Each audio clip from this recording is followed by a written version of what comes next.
Please like and subscribe to my channel. Mapagpalang araw sa inyo lahat. Ako nga pala si Lesbeth C. Sumili, isang mag-aaral sa Filipino 3. So ngayon, ibabahagi ko sa inyo ang philosophy na aking gagamitin sa pagtuturo soon bilang isang future educator. Ito ang tatlong philosophy na aking gagamitin soon sa pagtuturo bilang isang future educator. Una ay ang behaviorism.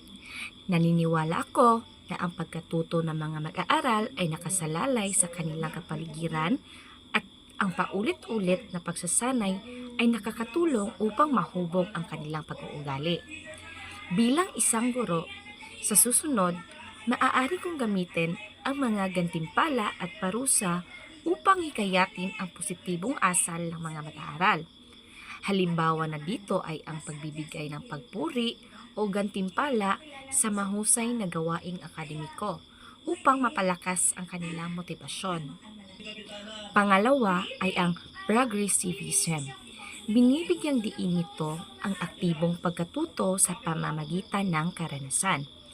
Sa halip na tradisyonal na pagtuturo kung saan ang guro lamang ang nagsasalita, hinihikayat ng mga progresibong edukasyon ang interaksyon, pagsasaliksik at malikhaing pagkatuto ng mga mag-aaral.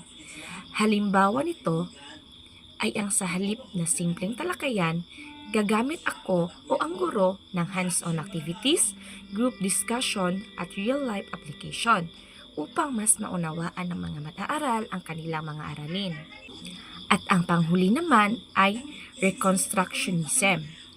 Nakatuon ito sa paggamit ng edukasyon upang makabuo ng positibong pagbabago sa lipunan. Bilang guro sa hinaharap, maaari kong hikayatin ang aking mga estudyante na maging socially aware at lumahok sa mga gawaing panlipunan tulad ng outreach programs, environmental projects, at pagpapahayag ng kanilang pananaw sa mga isyong panlipunan. Ang layuning ito ay gawing aktibong mamayan ang mga estudyante na may malasakit sa kanilang komunikasyon. Bilang isang future educator po, yung tatlo ang gagamitin ko sa aking pagtuturo sa hinaharap. Yun lang po, maraming salamat.